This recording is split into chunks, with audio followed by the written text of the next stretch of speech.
우리 하나님 말씀을 같이 봉독을 했죠. 요나서 3장 1절에서 5절 그리고 10절 말씀을 봉독했습니다. 이 말씀 가지고 죽음의 구멍을 메우는 일이라고 하는 제목으로 우리 하나님 말씀 증거하겠습니다. 서울에 살았던 분들은 종로에 있던 단성사, 피카디리, 파고다 극장 등을 기억할 것입니다. 제가 서울에 살다 보니까 서울 이야기를 해서 죄송합니다. 서울에 살지 않으셨던 분들한테 죄송하지만 우리 서울에서는 단성사, 피카디리, 파고다 극장이 굉장히 유명했었습니다. 그곳은 청춘들의 낭만이 서려 있는 곳이었죠. 종로의 극장가와 연관된 청춘의 낭만이 없는 사람은 서울에 살았다라고 말하면 안 될 정도로다가 아주 중요한 곳이죠. 1989년 3월 7일 새벽 3시 30분에 파고다 극장에서 한 사람이 죽은 채 발견됩니다. 세간의 주목을 받은 사건은 아니었는데요. 후에 바로 이 사람이 남긴 그 시를 가지고 만든 유고시집으로 인해서 그 죽음이 기억이 되고 있죠. 바로 그 사람의 이름은 시인 기형도입니다. 그가 파고다 극장에서 주검으로 발견되었을 당시 그의 나이가 29밖에 되지 않았어요. 그의 죽음이 애처로운 것은 그가 요절했기 때문만은 아닙니다. 그의 유고시집 입속의 검은 잎이라고 하는 시집이 있는데 이러한 시집입니다. 아마 여러분들도 이 시집을 읽으신 분이 계실 거예요. 거기에는 바로 이 시집에 이 기영도라고 하는 시인의 절망과 희망 그런 것이 그의 죽음을 더 애처롭게 하고 있죠. 왜냐하면 그의 시를 들여다보면 그의 시 속에는 항상 죽음의 그림자가 오버랩되어 있습니다.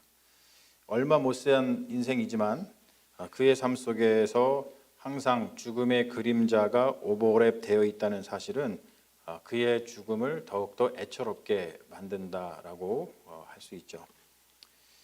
기영도는 삶 속에 구멍처럼 뚫린 그 죽음들을 응시하면서 살았어요.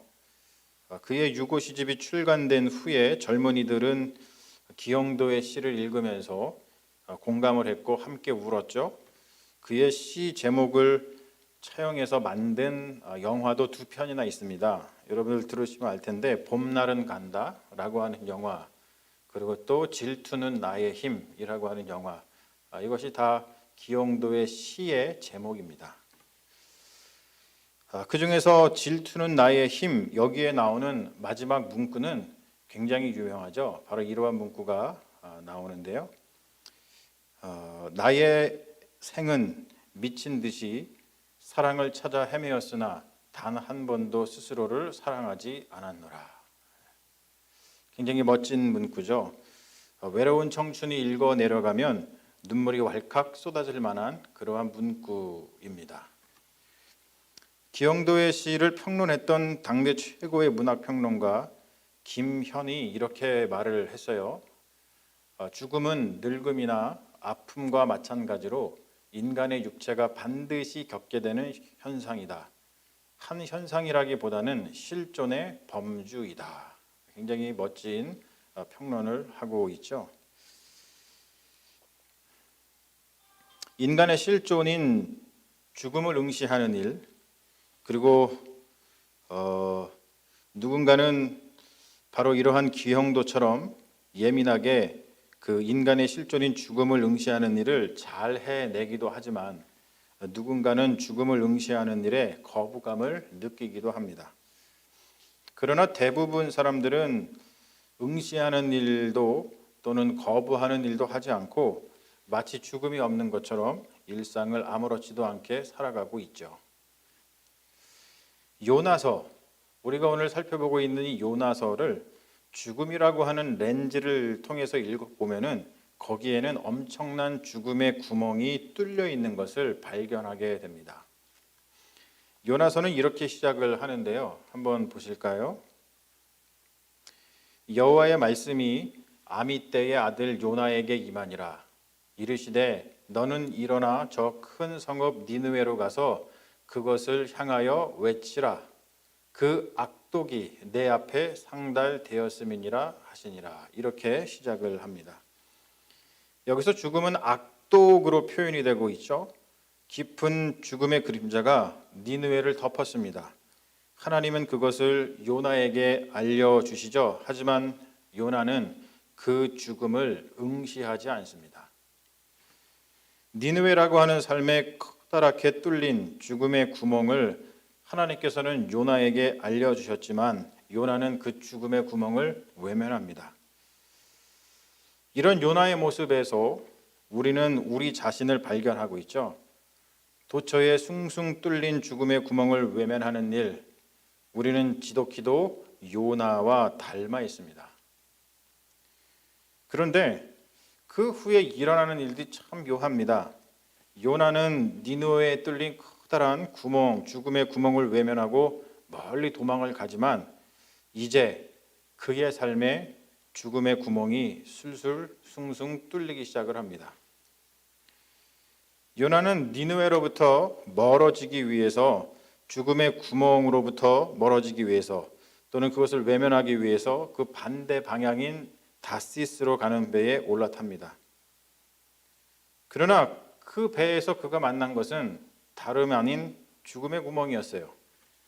큰 바람이 바다 위에 불어서 배가 전복될 찰나에 요나는 그 죽음의 구멍을 메우기 위해서 선원들에게 자기를 바다 위에 던져버리라고 말을 합니다. 여러분, 이렇듯이 우리 삶에 뚫린 죽음의 구멍들은 피한다고 피해지는 것이 아닙니다. 죽음을 이기는 길은 그 뚫린 죽음의 구멍을 정면으로 응시하고 온 생명을 다해서 막아내는 것뿐입니다. 요나가 자기의 생명을 바다에 던졌을 때에 발생한 엄청난 일은 우리의 이성으로는 이해하기 힘든 일들이죠. 죽음을 향해 돌진을 했을 때 오히려 그 죽음이 멈춰 섭니다. 굉장한 역설이죠. 바다는 고요해졌고 바다에 빠져서 죽을 거라고 예상을 했던 요나는 커다란 물고기 뱃속에 들어가서 생명을 부지합니다. 그리고 비로소 요나는 그 죽음과도 같은 물고기 뱃속에서 죽음을 응시하기 시작을 합니다. 요나는 그 죽음을 응시하고 바로 이렇게 고백을 하고 있죠.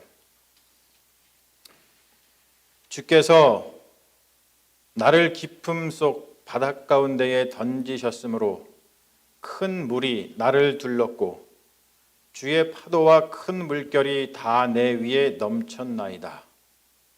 물이 나를 영혼까지 둘러싸우며 기쁨이 나를 에워싸고 바다풀이 내 머리를 감쌌나이다. 내가 산의 뿌리까지 내려갔사오며 땅이 그 빗장으로 나를 오래도록 막았사오나 나의 하나님 여호와여, 주께서 내 생명을 구덩이에서 건지셨나이다.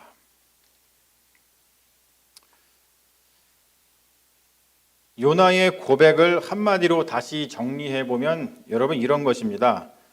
주님, 나는 죽음을 경험했습니다. 그러나 주님께서 살려주셨습니다.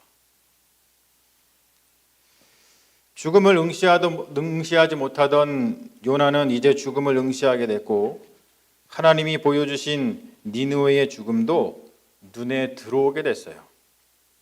그리하여서 요나는 니느웨로 가서 그들에게 그들의 삶에 뚫린 죽음의 구멍을 말해줍니다. 뭐라고 선포하냐면 40일이 지나면 니느웨가 무너지리라 라고 선포를 하죠.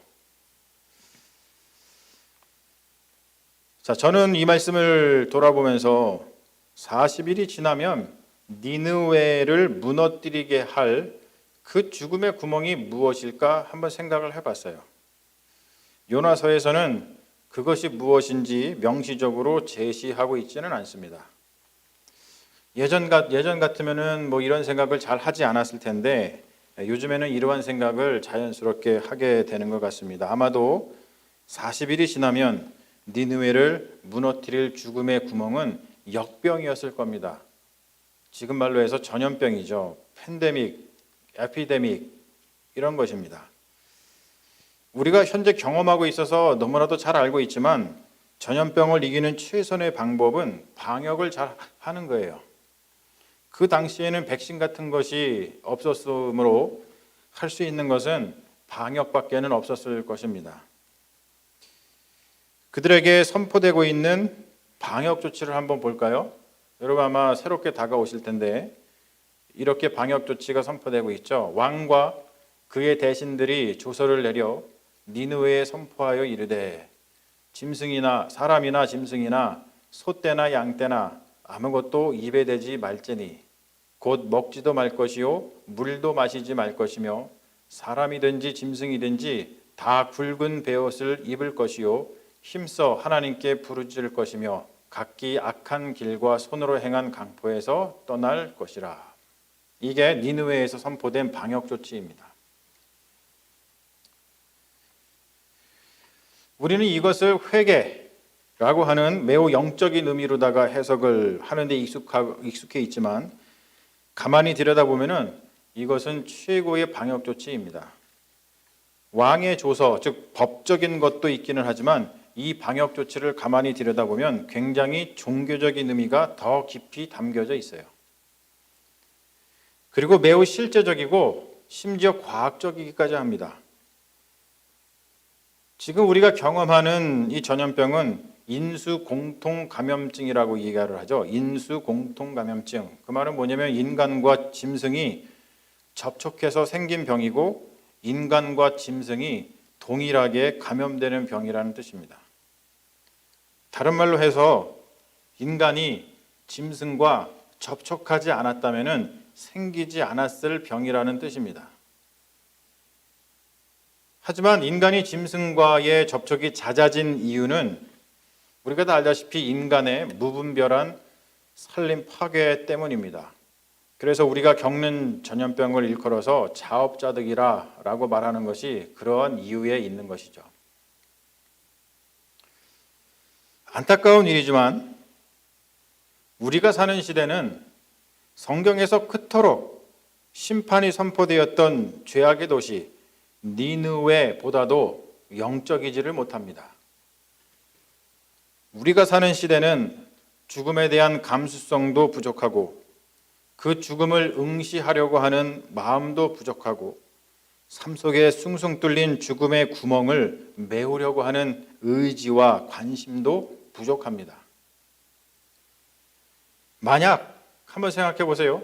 지금 정부에서 법을 제정하여서 지금 우리가 방금 읽었던 니느웨가 했던 방역을 시행한다라고 한다면 쉽게 말해서 각자 골방에 들어가서 14일 동안 금식하라라고 이런 방역 지침을 선포한다면 아마도 이것을 수용하기보다도 많은 사람들이 폭동을 일으킬 것입니다. 그러나 여러분 오늘 말씀을 보십시오. 니느웨는 그것을 시행했습니다. 그래서 그들은 니느웨에 들이닥친 죽음의 구멍을 막아낼 수 있었던 것이죠. 요나는 니느웨에 뚫린 죽음의 구멍을 메우기 위해서 선택된 선지자였습니다. 우리 삶에 필연적으로 뚫리는 죽음의 구멍을 메우는 일은 누군가는 반드시 해야 되는 일입니다. 미국의 동화 작가 한번 보실까요? 메리 메이프스 다치라고 하는 분이 쓴 이 동화가 있죠. 한스 브링커라고 하는 동화인데요.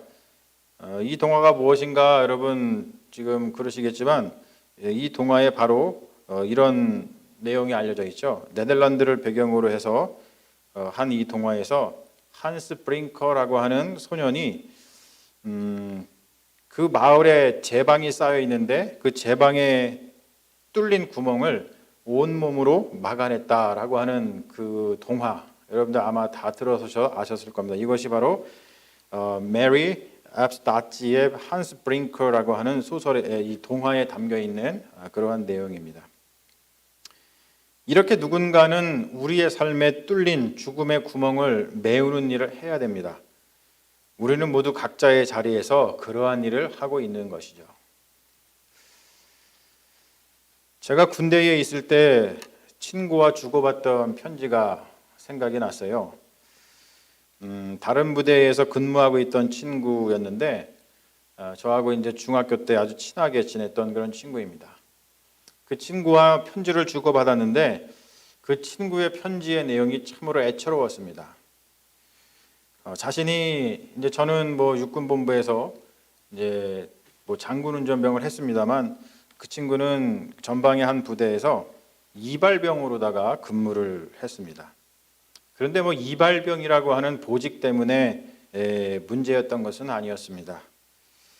이발병을 하려고 하는 그 친구, 이발병이었던 그 친구에게 부대에서 지급한 하얀 가운이 있었었는데 그 하얀 가운, 그 옷을 입은 자신의 모습이 마치 우스꽝스러운 삐에로 같다라고 말을 하고 있었습니다.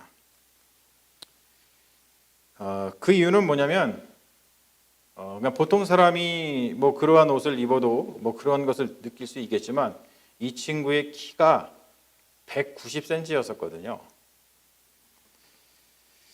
그 당시 190cm의 키를 가진 친구는 별로 없었습니다. 당연히 군대에서 그렇게 키가 큰 친구를 위한 이발병 복장을 제공해 주었을 리가 없었죠. 그런데 전개되는 친구의 그 내용, 편지의 내용은 굉장히 감동적이었어요. 그래서 제가 지금 벌써 한 25년, 26년 넘게 흘렀는데도 이렇게 기억을 하고 있습니다.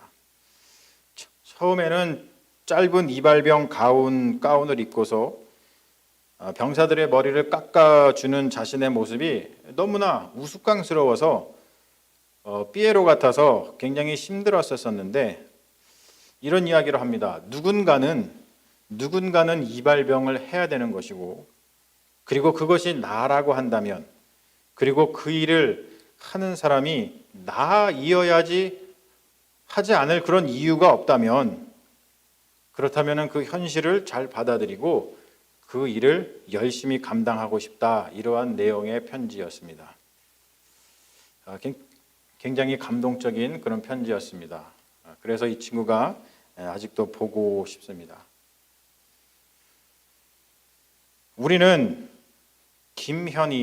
평론가 김현이 기용도의 시에 대한 평론에서 말한 것처럼 죽음을 실존의 범주로 받아들일 수밖에 없는 이상 기용도와 같은 운명, 요나와 같은 운명을 맞을 수밖에 없습니다. 죽음을 응시하는 일, 그리고 삶에 뚫린 죽음의 구멍을 메우는 일에 부름을 받았다라고 하는 바로 그 일. 그래서 우리는 기형도처럼 요나처럼 우리의 삶의 도처에 뚫린 죽음의 구멍을 메우기 위해서 기형도가 시를 썼던 것처럼 요나가 물속이 뱃속에서 죽음의 한가운데에서 죽음의 은총을 간구했던 것처럼 간절한 은총이 필요하다는 것이죠. 사랑하는 여러분, 우리가 우리 삶 가운데 숭숭 뚫려 있는 죽음의 구멍에 압도되지 않고 그것을 최선을 다해서 막아낼 수 있는 이유는 죽음을 이기신 예수 그리스도의 복음을 알고 있기 때문에 그렇습니다. 그러므로 우리가 죽음의 구멍을 메우려면 죽음을 이기신 그분을 내 삶으로 초대하는 것은 매우 중요합니다. 우리는 시편의 시인처럼 하루를 시작하며 주님을 삶으로 초대해야 됩니다. 여호와여, 아침에 주께서 나의 소리를 들으시리니 아침에 내가 주께 기도하고 바라리이다. 여러분은 하루하루 어떻게 시작을 하고 계십니까? 우리는 아침마다 죽음을 이기신 그분의 은총을 간구하고 그분을 우리의 삶으로 초대하지 않으면 우리는 우리 삶에 뚫린 죽음의 구멍에 압도당하거나 그 숭숭 뚫린 구멍으로 세차게 밀려 들어오는 죽음의 황소바람에 치여서 죽을지 모릅니다.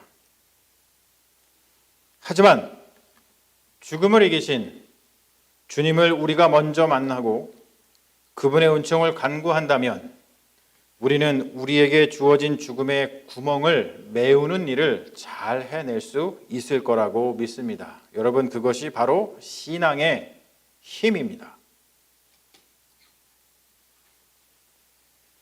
요즘은 코로나 바이러스로 인하여서 죽음의 구멍이 너무나 크게 뚫려 있어서 가뜩이나 추운 겨울 황소바람이 집 안으로 들어와 우리의 생명이 고통당하고 있는 시절입니다. 춥다고 아우성입니다. 하지만 여러분, 구멍이 클수록 그 구멍을 막기 위해서 필요한 것은 협동입니다. 함께 하는 것이죠. 제약회사 화이자나 모더나 같은 백신 회사들만 그 구멍을 막기 위해서 일하는 것은 아닙니다. 그리고 그들에게 전적으로 맡겨놓을 수 있는 구멍도 아니죠. 사랑하는 여러분, 우리는 지금 이 큰 구멍을 막기 위해서 무엇을 하고 있습니까? 우리는 어떠한 방법으로 협동을 하고 있습니까? 구멍이 크게 뚫려서 칼바람이 세차게 밀려 들어올수록 우리는 절망하지 말고 그 구멍을 막아내기 위해서 서로의 온기, 따스한 마음을 나누어야 할 줄로 믿습니다. 여러분, 우리는 그렇게 살아왔습니다. 또 그렇게 버텨왔습니다. 삶을 위협하는 수많은 죽음의 구멍들을 잘 막아내면서 살아낸 우리들이기 때문에 이번에도 잘 막아낼 것을 믿습니다. 다만 여러분, 간구하는 것은 너무나 춥지 않기를, 그리고 너무나 지치지 않기를 바랍니다. 하나님의 은혜가 날마다 우리와 함께하기를 간절히 소망합니다. 주님, 요즘 지구에 사는 우리 모두가 너무 춥습니다. 너무 큰 구멍이 뚫려 그것으로 죽음의 칼바람이 마구 불어닥치고 있습니다. 우리의 삶에 뚫린 이 죽음의 구멍을 어떻게 메워야 할지 몰라 당황하고 있는 우리들을 불쌍히 여겨 주옵소서.